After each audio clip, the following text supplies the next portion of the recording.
Mahigit 3,980,000 pesos na halaga ng mga halaman ng marijuana ang sinunog sa patuloy na operasyon ng Philippine Drug Enforcement Agency Cordillera o PDEACAR kasama ang National Bureau of Investigation o NBI Cordillera, kasama din ang Procar Bengueta Province Police Office o PDEO, Bengueta Highway Patrol Group at Kibungan Municipal Police Station sa Sitio Batangan, Takadang Kibungan, Benguet nito lamang ika-1 ng Pebrero taong kasalukuyan.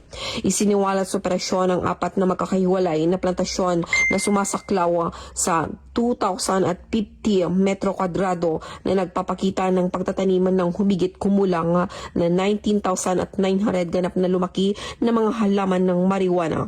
Sinira ang lahat ng mga halaman ng marijuana sa lugar alinsunod sa mga protokol sa operasyon. Walang naresto sa operasyon, gayunpaman patuloy ang isang aktibong investigasyon upang matukoy ang pagkakalinlana ng may-ari ng lupa at mga responsable sa illegal na pagtataniman. Dahil ang panata ng bagong PNP para sa bagong Pilipinas, serbisyong mabilis, ligtas at nararamdaman. Mula dito sa Riyon ng Cordillera, ako ang inyong PNN correspondent, Police Master Sargento Lenny Valerio, alagad ng batas, tagataguyod ng Balitang Pulis.